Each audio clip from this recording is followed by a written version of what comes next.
The first time I saw him, I thought it was an accident. The second time, I knew it wasn't. My name's Daniel, okay? And this happened 2 years ago when I had just moved to a quiet suburb outside Chicago. I didn't know anyone yet, so most of my nights were pretty uneventful: work, groceries, then home. But everything changed one Thursday night. It started around 11:45 p.m. I had just walked out of a small convenience store after grabbing a drink. The street was almost empty, just one flickering streetlight, a couple parked cars, and cold air that made every sound sharper. I noticed him immediately. A man standing across the street, half in the shadow of a tree, not moving, not looking at his phone, just facing me. He wore a hooded jacket, hands in his pockets. I couldn't see his face clearly, but something about the way he was angled made me feel like he wasn't waiting for a ride or someone else. He was waiting for me to react. I forced myself not to stare. I walked to my car, got in, and drove home. The whole way, I kept checking my mirrors. Nothing behind me. I convinced myself it was nothing, but the second counter proved otherwise. I had stayed late at work and was walking to the parking garage, which was mostly empty. Fluorescent lights buzzed overhead, giving the place an eerie echo. My footsteps sounded louder than usual. Then I heard another set, slow, out of sync with mine, like someone trying not to follow too closely. I felt that same chill I had felt the night before. I turned around. He was there, the same hooded figure from the convenience store, standing perfectly still at the far end of the garage, not walking, not pretending to head somewhere else, just watching me. This time, it wasn't a coincidence. There was no way. I tried to act normal and kept walking, pretending I didn't see him. But inside, my chest felt tight and my breathing grew shallow. I reached my car, unlocked it, and got inside. My hands were shaking so badly that I fumbled the keys. Once I finally got the engine running, I backed out quickly and drove straight toward the exit. As I passed the spot where he had been standing, he was gone, just vanished into the shadows. I went home, every nerve in my body on edge. 2 days later, I had almost convinced myself I was imagining things. Maybe it wasn't the same guy. Maybe my mind was connecting random strangers because I'd moved somewhere new. That illusion didn't last long. I was home alone that Sunday night, around 1 a.m., watching a movie. The sound of rain tapping against the windows was the only other noise in the apartment. Then, 3 slow knocks on my door. Not loud, not urgent, just deliberate. I froze. Nobody knocks at 1 in the morning. I muted the TV and listened. Nothing else. After maybe a full minute, I got up and walked slowly to the door. I checked the PEEPHOL. No one was there. I stood there for almost 30 seconds, trying to steady my breathing. Then I noticed something. The hallway lights outside my door were motion activated. They only turned on when someone passed by. They were still dim, meaning someone had walked away just seconds ago. I called out, "Hello? Who's there?" No answer. I waited another 20 seconds. Dane. I unlatched the chain and cracked open the door just an inch. The hallway was empty, but right as I started to close the door, I heard it. Footsteps, soft, wet from the rain, coming up the stairwell just around the corner, slow, measured, almost like they wanted me to hear them. I slammed my door shut and locked every bolt on it. That night, I barely slept. I stayed awake until sunrise. The moment the sky turned light, I called the apartment office and asked them to check security footage. At first, they were reluctant, but after I explained the situation, the manager agreed. An hour later, he called me back. "Daniel, you should probably come down here." "Okay." I drove to the office immediately. He sat me down in front of a small monitor and played back footage from the hallway. Outside my door. At 12:58 a.m., the hallway light turned on. A man stepped into view, hooded jacket, hands in his pockets, head slightly tilted down. He stopped directly in front of my door. He stood there for a full 35 seconds, not moving, not knocking, just standing there, watching. Then he raised one hand and dragged his fingernails across my door, slowly, deliberately. Only after that did he knock. I felt the hair on my arms stand up. My breathing went uneven. Then came the worst part. The manager paused the video and pointed at the time code. "Look again," he said. The man had been standing at my door before I heard the knocks. He was already there. He had been listening to me inside my own apartment. I left the office and immediately filed a police report. But the moment I described the man, the officer's expression told me everything. There wasn't much they could do. No crime had technically been committed. No face visible. Just a hooded figure in the hallway. It felt hopeless. It happened 2 weeks later. By then, I had changed my routine. Stopped going out late. Parked closer to entrances. Always stayed alert. But that didn't matter. Because this time, he came to my work. It was a slow Friday night. I was closing up the small office building. Everyone else had left. I was locking the side door and turning off lights when I heard something behind me. A soft, wet shoe squeak from the far end of the hallway. My body went numb. Every instinct screamed, "Don't turn around." But I did. He was standing at the end of the corridor. Same hooded jacket. Same posture. Same stillness. Only this time, he lifted his head slightly. Just enough for me to see his mouth. He was smiling. Not a big smile. Barely a curve. But it was enough. Enough to tell me he knew exactly who I was. I couldn't move. I couldn't even breathe. He then did something that will stick with me forever. He raised his hand and waved.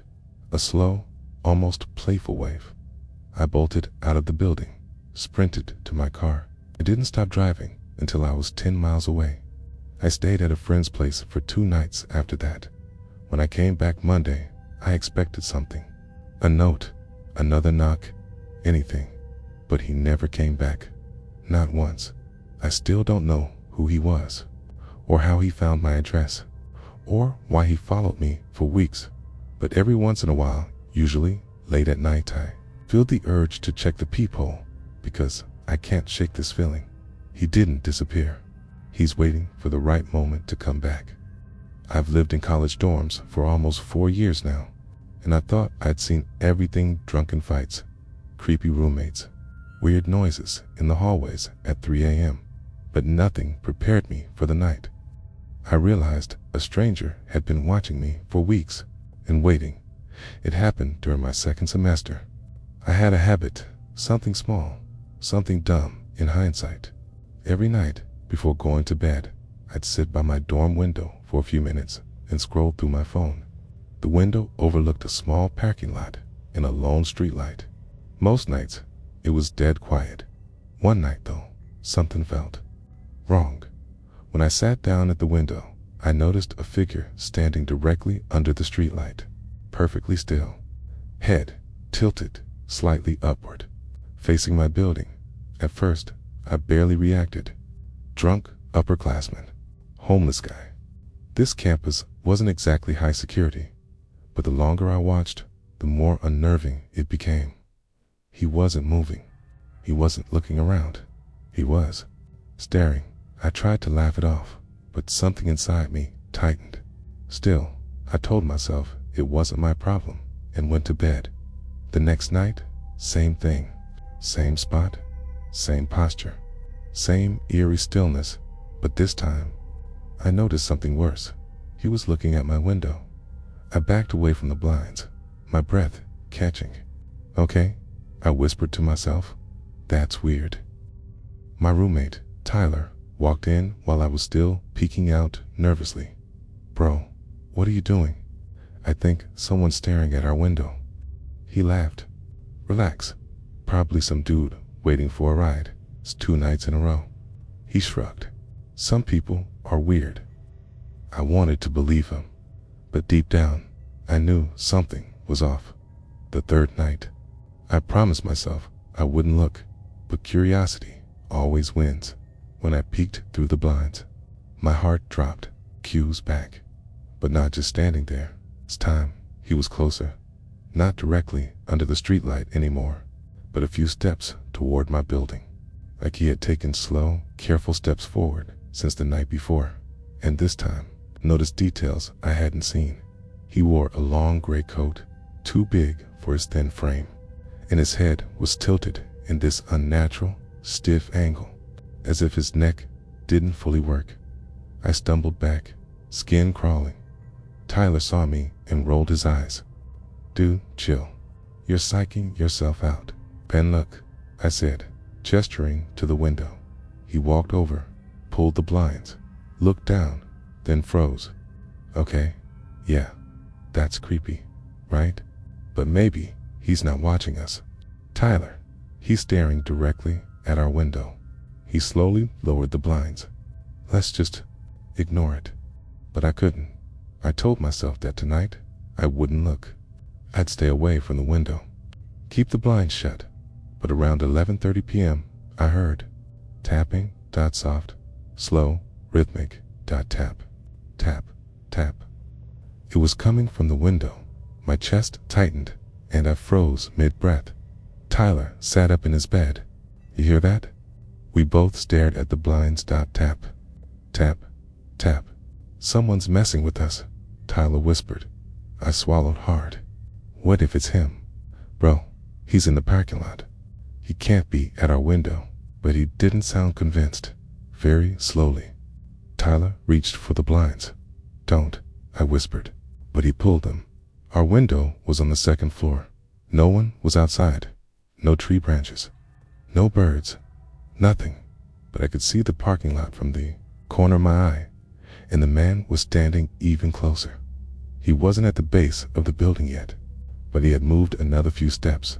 "He's definitely moving toward us," I whispered. Tyler slowly backed away from the window. I don't like this." For the first time. Tyler wasn't joking. I didn't want to be in the dorm alone.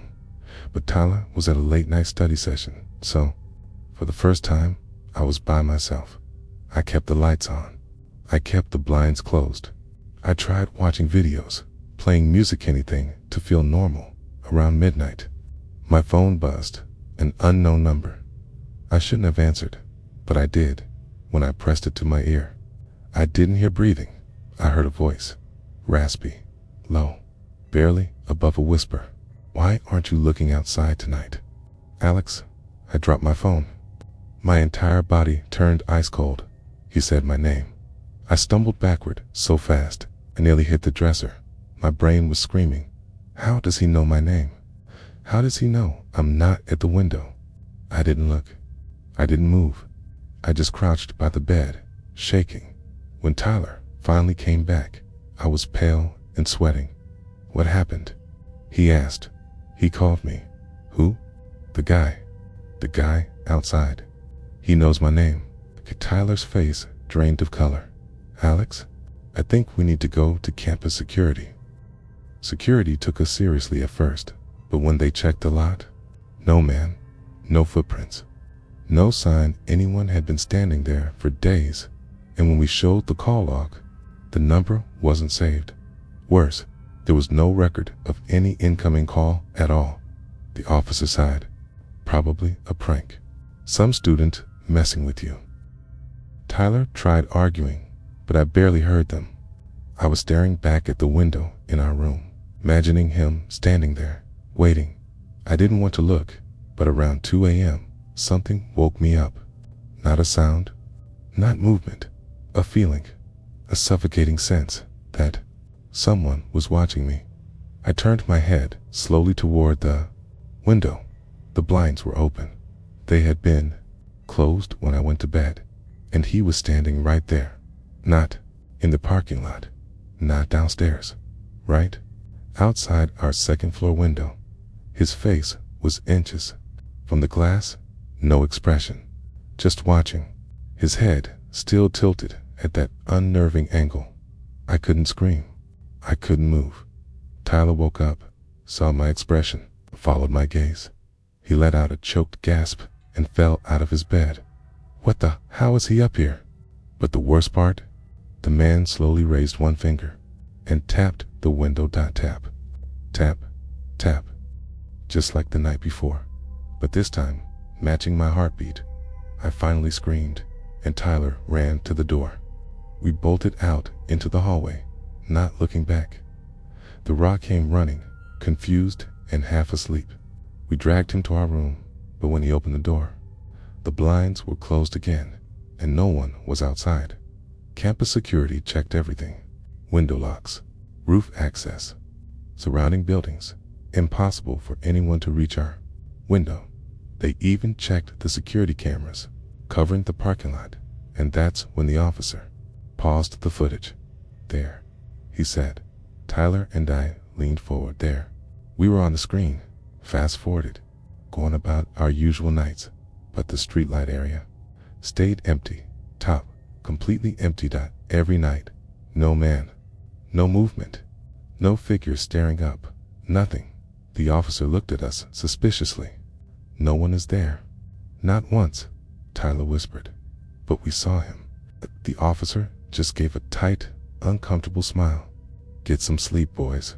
Tyler refused to stay. Another night in that room, we packed our stuff to sleep in a friend's dorm. I remember grabbing my last backpack when the room suddenly went quiet. Strangely quiet, like the air changed. I turned toward the window, and for the first time, the blinds were already open. He wasn't outside. He was inside, standing between the window and my bed. The same gray coat, the same thin frame. Head tilted so far it looked broken, but now I saw his face clearly, and it wasn't a normal face.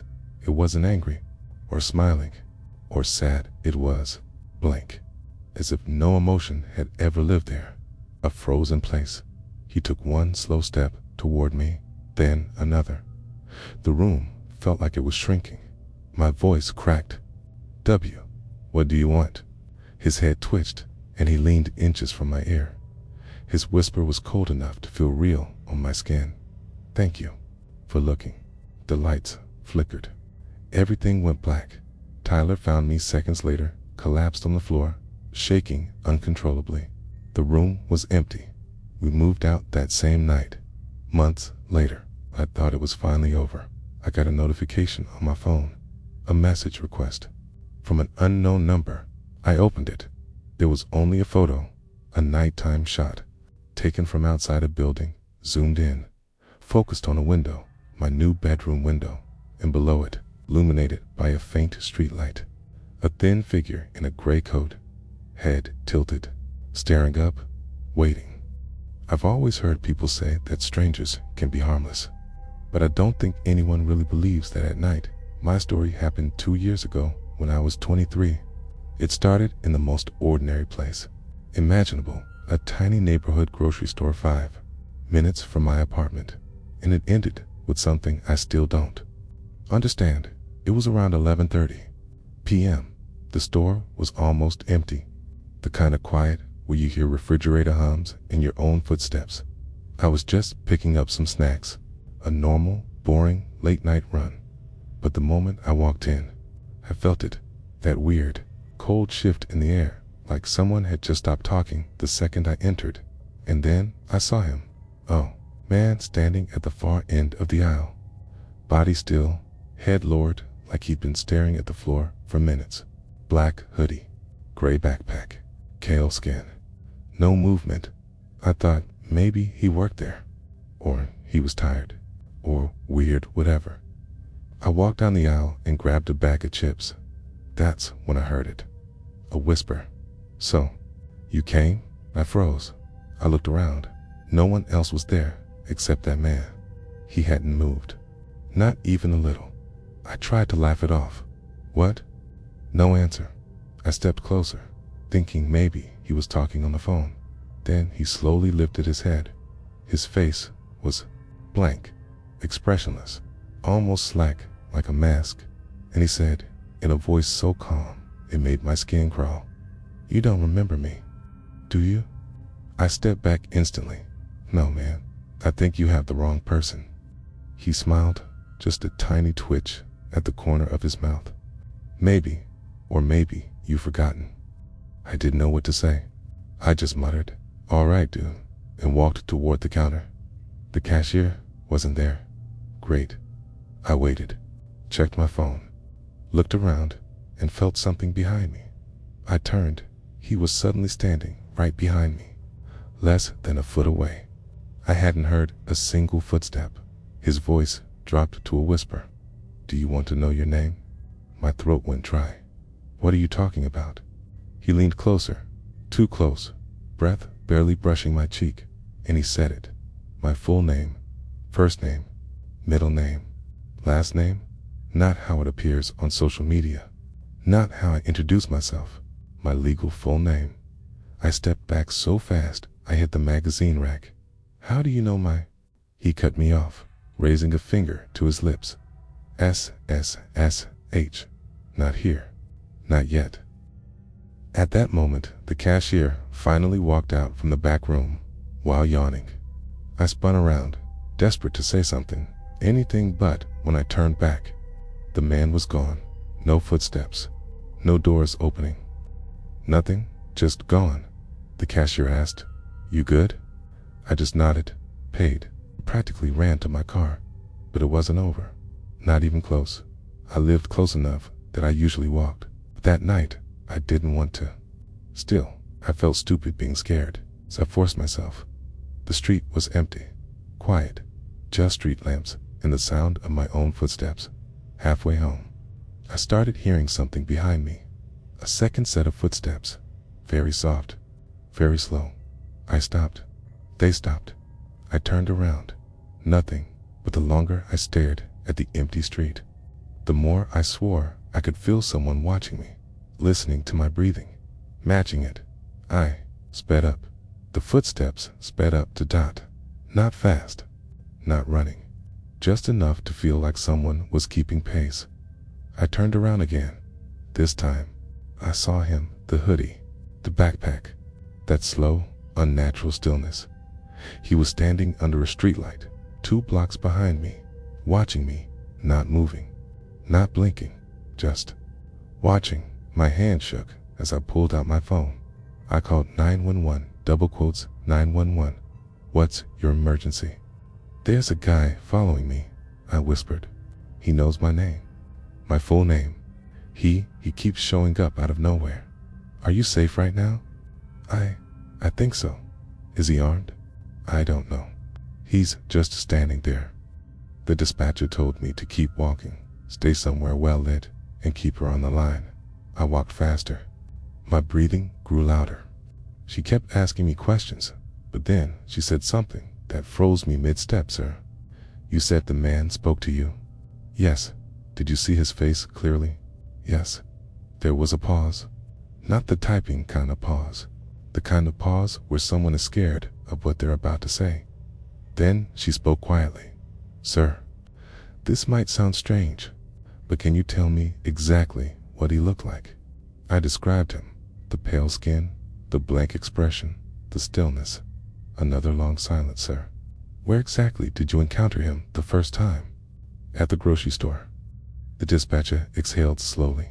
"That store has been closed for renovations all week, Tia. No one should have been inside." I stopped walking entirely. "What?" "No, I was just there 5 minutes ago, sir. I need you to get to a safe location immediately." I turned around. He was closer now, much closer, maybe 40 feet away, still standing, completely still, body rigid, head tilted slightly. But this time, his face looked different, paler, grayer, almost hollow. I whispered, "He's here." The dispatcher's voice sharpened. "Do not approach him. Go to the nearest open business or—" Her voice cut out static, then silence. My phone died, but it was at 72%. 2 minutes ago, I panicked and ran. I don't know why I chose to cut through the alley behind my apartment. Maybe I thought it would be quicker. Maybe I thought I could lose him. The alley was quiet. Too quiet my footsteps echoed off the brick walls. Halfway through, My foot slid on something, a sheet of paper. I picked it up. There was a single line typed on it. "You forgot me once. Don't forget me again." My stomach dropped. I looked back. The alley was empty, but suddenly, someone whispered right next to my ear, "I found you." I spun around. No one. Nothing, just shadows and a flickering light. I backed up, slowly, heart pounding so hard I could hear it in my ears. Then, from the darkness ahead of me, a shape appeared. He stepped into the weak light, hood down now, face fully visible, and his face wasn't just pale, it looked wrong, like the idea of a face, not a real one. Too smooth, too emotionless. He tilted his head. "You left me," he whispered. "I don't know who you are." I yelled. He didn't react, didn't blink, just stepped closer. "One day, you will remember." I backed up until my shoulders hit the wall. He stopped just a few inches away from me. His eyes, they didn't look human. They looked like something trying to copy a human, studying me, learning, and then he leaned in. His breath was cold, ice cold, as he whispered, "Until then, I'll keep watching." Blink, a flicker of the alley light. He vanished, gone, no footprints, no sound, nothing. I bolted home and locked every door, every window. I barely slept that night. The next morning, I went to the grocery store to prove to myself that the dispatcher was wrong. But the store was closed, lights off, paper over the windows, a sign on the door, "Renovations, closed all week." I didn't imagine it. I was inside that store. I saw him in there, and I still don't know what he is, or why he knows my full name, or why he talks like we've met before. But the worst part? 2 days later, when I came home from work, there was a sheet of paper taped to my door. The same paper as before, typed in the same font, same words, but with one extra line added at the bottom. "Don't forget me again, friend." To this day, I don't know who he is, but sometimes at night, when the street gets quiet, I swear I still hear soft footsteps behind me, stopping when I stop, matching my pace, like someone is waiting for me to finally remember.